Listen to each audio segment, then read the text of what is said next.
Profeta Miqueias, capítulo de número 7, do versículo 1 ao versículo 9.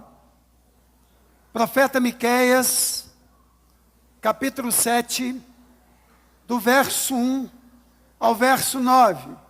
Miqueias está no Antigo Testamento, mas no finzinho do Antigo Testamento.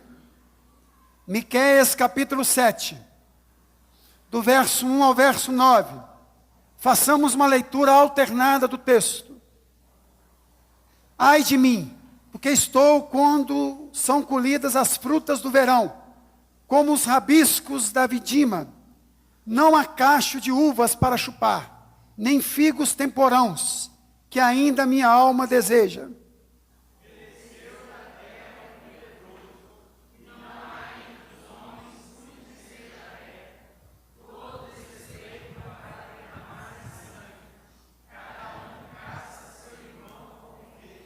As suas mãos estão sobre o mal, e o fazem diligentemente. O príncipe exige condenação, o juiz aceita suborno, e o grande fala dos maus desejos de sua alma, e assim todos eles juntamente urdem a trama.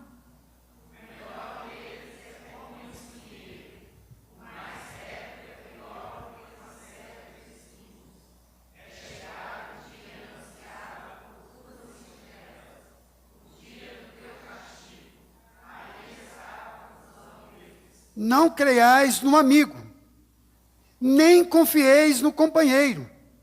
Guarda a porta de tua boca, aquela que inclina sobre o teu peito. Nem na esposa pode confiar aqui no texto.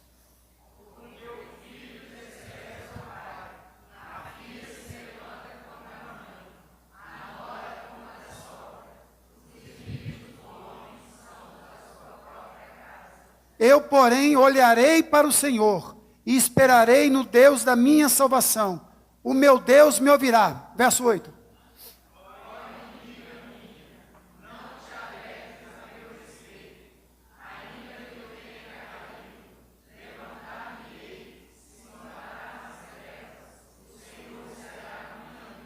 Sofrerei a ira do Senhor, porque pequei contra ele, até que julgue a minha causa e execute o meu direito.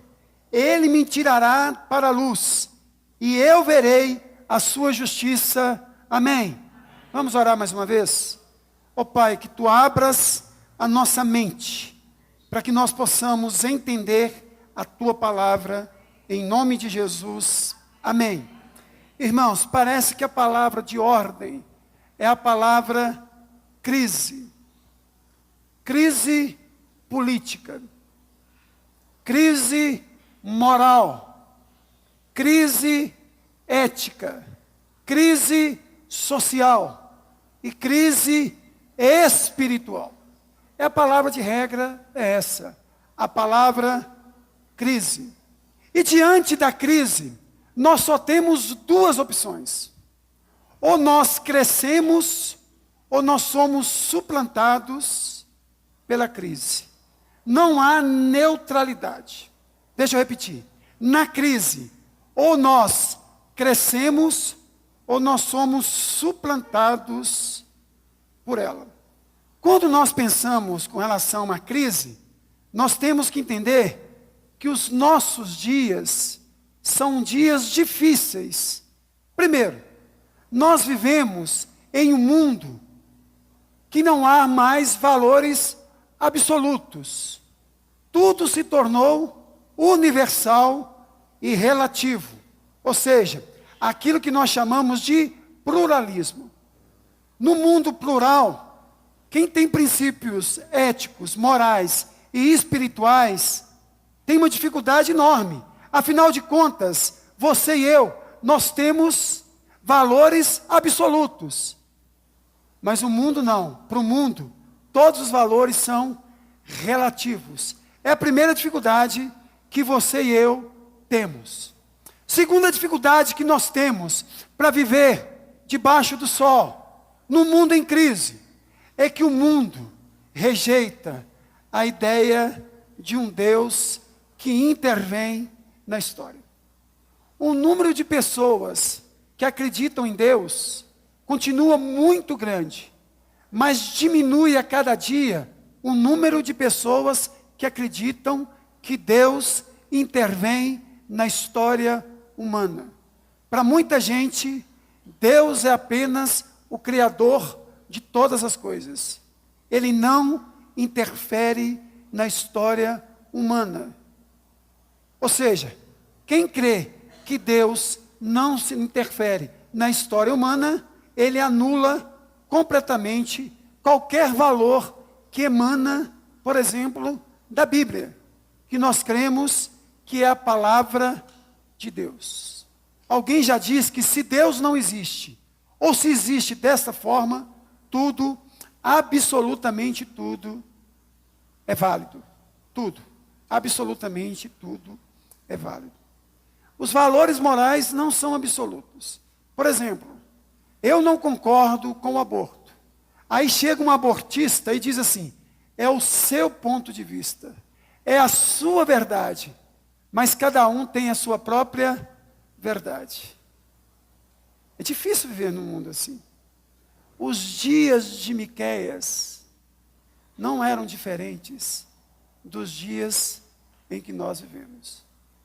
Haveria crise ética, crise moral, crise social, crise política e crise espiritual. E nós podemos dividir esse texto em duas partes. Na primeira parte, nós vamos observar o desespero do profeta Miqueias diante da crise.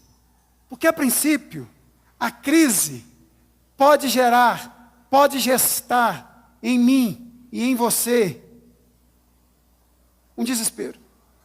E na segunda parte, nós vamos observar a confiança do profeta Miqueias no Deus que pode resolver todas as crises. Na primeira parte, o desespero do profeta diante da crise. Segundo, a confiança do profeta no Deus que pode resolver todas as crises. Primeira parte, o desespero do profeta de Deus diante da crise. Primeira coisa aí, ele nos diz que a dor dele era uma dor solitária. Capítulo 7, verso 1, ele diz assim, ai de mim, entendo eu que tinha poucos profetas no dia de Miqueias pregando a palavra de Deus. A maioria dos profetas não pregavam a palavra de Deus. E aqueles que pregavam a palavra de Deus sofriam, e sofriam muito. E a dor era uma dor solitária. Ele não tinha com quem compartilhar a sua dor, a sua angústia, a sua desesperança. Ele diz assim, ai de mim. E ele diz assim, porque estou como são colhidas as frutas.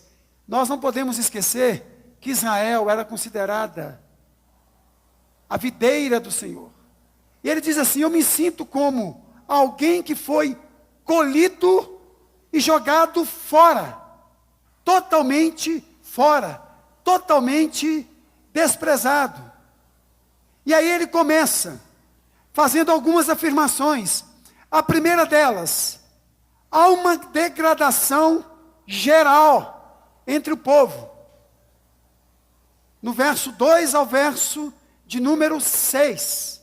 E no verso 2, ele diz assim, o povo de Deus abandonou o Deus do povo. Abandonou a fé. Olha o que diz o verso 2. Pereceu da terra o piedoso. Ou seja, ele chega a dizer que ele não conseguia ver ninguém que amasse a Deus e temesse a Deus. Porque piedade é a junção dessas duas coisas. De amor a Deus e temor a Deus. Ele chega a dizer o seguinte, eu não consigo enxergar ninguém que ame a Deus e que tema a Deus. Porque pereceu o piedoso. Não há ninguém que demonstre piedade. E não há entre os homens um que seja reto. Já pensou? Diógenes, que inspirou o personagem Chaves, um filósofo, Ele andava nu e dormia num barril. Ele pegou uma lanterna e andou durante o dia, pelas ruas de Atenas, com a lanterna ligada. Perguntaram para Diógenes o que ele estava fazendo. Ele disse, procurando um homem honesto. Procurando um homem honesto. Talvez Miqueias estava assim também. De dia, com a lanterna na mão, procurando um homem honesto. Um homem reto. Mas não só reto. Todos espreitam para derramarem sangue. Cada um caça seu irmão com redes. A ideia de exploração e desonra.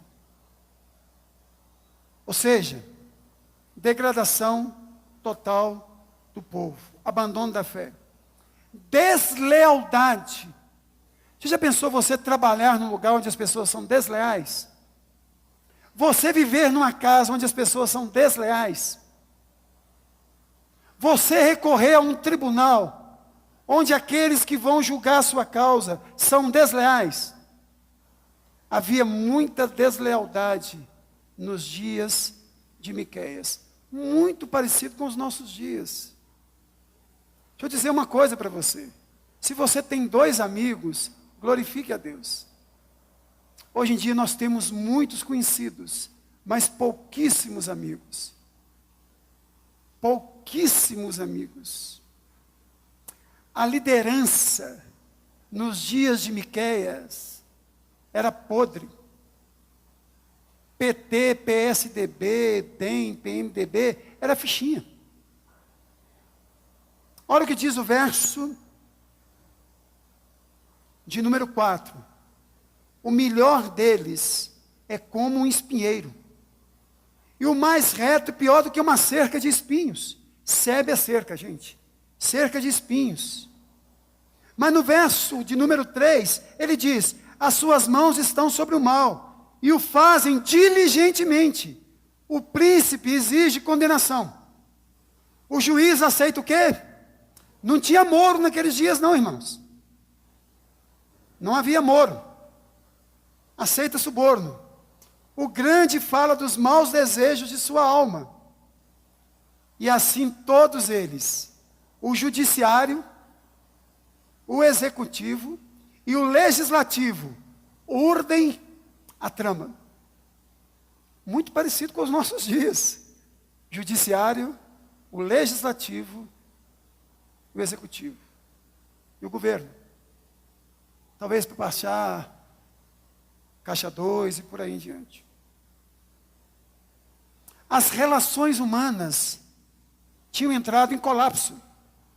Olha o verso 5. Não creiais no amigo. Que coisa chocante, irmãos. Alguém dizer para você, não confia no amigo.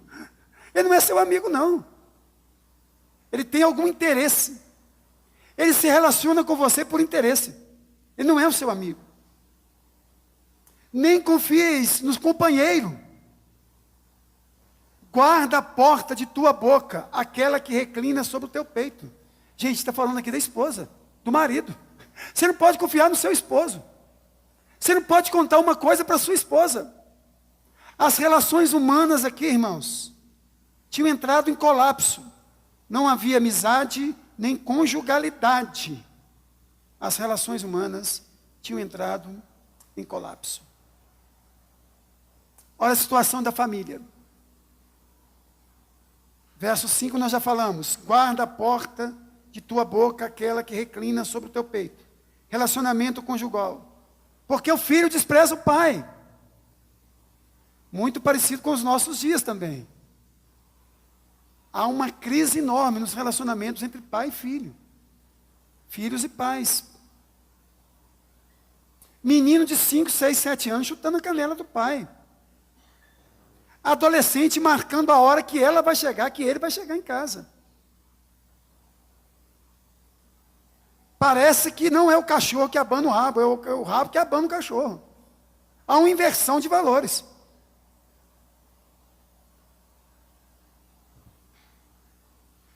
Porque o filho despreza o pai. A filha se levanta contra a mãe. Coisa triste, gente. Uma filha se levantar contra a mãe, se levantar contra o pai. A nora contra a sogra. E eu tenho uma tese, porque nora e sogra brigam. Porque ambas são apaixonadas pelo mesmo homem. Né? Então por isso que sogra e nora costumam brigar. Mas aqui no texto não é por causa disso. A nora contra a sogra. Olha o chocante do texto. Os inimigos do homem são o quê? Os da própria casa. Notaram, irmãos? A dimensão da crise atinge a nação, atinge as instituições e atinge as relações familiares. Deixa eu repetir. A dimensão da crise atinge a nação, atinge as instituições e atinge as relações familiares. Quer crise maior do que essa? Humanamente falando, bate o desespero. E durante um período bateu um desespero, sim, no coração do profeta. Porque é normal, irmãos, crente sentir tristeza, sentir angústia, sentir dor, até mesmo desesperança. Nós não podemos viver desesperançados, mas passar por momentos é normal. Nós somos seres humanos. Nós vivemos debaixo do sol. A Bíblia diz que dos nascidos de mulher, ninguém foi maior do que João Batista. No entanto, João Batista teve uma crise de fé e chamou os seus discípulos e diz para os seus discípulos: vai até Jesus e pergunta se ele é de fato o Messias. E João tinha afirmado que ele não era digno sequer de desatar as sandálias de Jesus. João tinha dito: eis o Cordeiro de Deus que tira o pecado do mundo. João tinha dito que ele batizava com água, Jesus batizaria com fogo. Agora João está preso, prestes a perder a cabeça. Ele tem uma crise, e ele manda perguntar a Jesus se Jesus de fato é o Messias. O crente passa por dificuldades, tem questionamentos, não é pecado tê-los. Mas aí, irmãos, o profeta, ele demonstra confiança no Senhor. Primeiro, ele olha para Deus e deixa de olhar para as circunstâncias da vida. Deixa eu repetir. Ele passa a olhar para Deus e não para as circunstâncias da vida. Leiamos juntos o verso de número 7. Vamos lá juntos. Eu, porém, olharei para o Senhor e esperarei no Deus da minha salvação. O meu Deus me ouvirá. Amém. Presta atenção nos verbos. Olharei, esperarei e ouvirá. Primeiro, irmãos, ele demonstra aqui o quê? Firmeza, convicção. Eu, porém, aqui a transição da desesperança para a esperança. É a transição do caos, da desordem, para o cosmos, para o arranjo de todas as coisas. Olharei, olha o verbo, olharei. Isso é firmeza, isso é convicção de quem sabe que Deus pode todas as coisas. Eu, porém, eu não sei o resto, mas eu, porém, primeiro, olharei para a direção certa. Olharei para o Senhor. Te lembra algum salmo? Leva os olhos para os montes. De onde me virá o socorro? Vamos juntos. O meu socorro vem do Senhor, que fez os céus e a terra. Aleluia. Olharei para o Senhor. Segundo verbo, esperarei. Aqui fala de paciência, irmãos. Esperarei. Esperarei. Deus está no controle de todas as coisas. Cabe a mim olhar para o Senhor e esperar no Senhor pacientemente. Te lembra algum salmo? Esperei confiantemente pelo Senhor, e o Senhor estendeu a mão, olhou para mim, tirou-me de um lamaçal do pecado. Salmo 40, verso de número 1. Esperei. Isso é paciência, gente. Nós temos que aprender a esperar no Senhor. Ter paciência. Crer que Deus trabalha para aqueles que esperam nele. Isso é fé. Certeza das coisas que se espera. E convicção de fatos que não se veem. Espera. Mas em quem que ele vai esperar aqui, irmãos? No Deus da minha salvação. Certa feita, eu fui visitar um menino paraplégico. 19 anos de idade. Ele matou uma pessoa e o grupo foi lá vingar a morte, acertou um tiro na coluna dele, ele ficou paraplégico. Ele falou comigo que os médicos deram a ele de 10 a 30% de chance de voltar a andar novamente. Falei, esses médicos não estão com nada. Eu te dou 100%. Mentira, 100%. Você tem certeza 100% que você vai voltar a andar? Eu não sei que é aqui nessa vida, mas um dia você vai voltar. Entrega a tua vida para Jesus, meu irmão. O dia que você entregar a sua vida para Jesus, você vai começar a andar rumo à Nova Jerusalém. E outra coisa, se você não andar com seus pés aqui, nessa rua cheia de buraco, você andará no céu em ruas de ouro. Falei desse jeito para ele, ele ficou esperançoso demais. Não sei se ele entregou a vida para Jesus. Alguém perguntou para mim assim, a minha dor um dia vai passar? Eu falei, lógico que vai. Quando? Olha, quando você morrer, ué. Quando você morrer, ué. Enquanto você estiver aqui, sempre vai ter alguma coisinha te incomodando. Tem muita gente que diz assim, eu odeio a segunda-feira, só morrer no domingo. Não vai ter segunda para você. Olha, ninguém chega perto de mim e fala assim, pastor, ore para que meus problemas acabem. Eu vou orar para o Senhor te levar. Senhor, que ele tenha um infarto fulminante agora. 1, 2, bom. Vai. Bom, acabou os problemas. Mas enquanto nós estivermos aqui, nós teremos. A questão é, espera no Deus da sua salvação. Terceiro, esperança. O meu Deus me ouvirá. Olha o pronome aí. O meu Deus me ouvirá. Ele olha para a pessoa certa, ele olha para o lugar certo e com a alma certa. Difícil isso, né? Se olhar para a pessoa certa, no lugar certo, com a expectativa certa.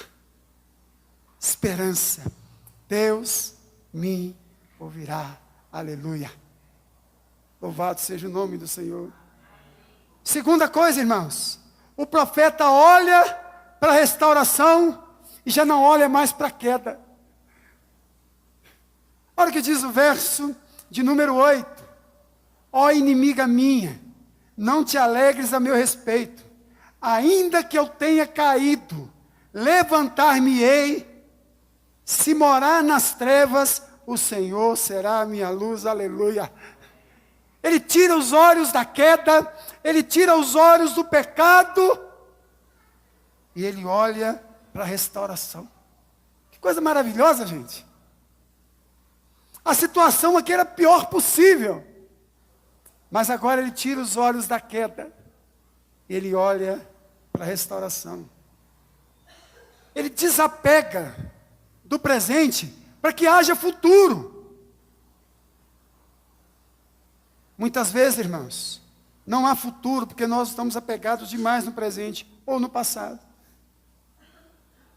Aqui, ele tira os olhos da queda, agora ele olha para o Deus que restaura todas as coisas.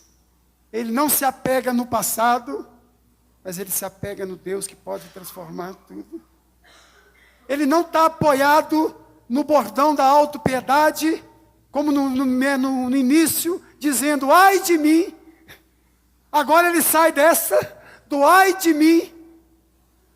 Ele diz assim, o meu Deus mudará todas as coisas.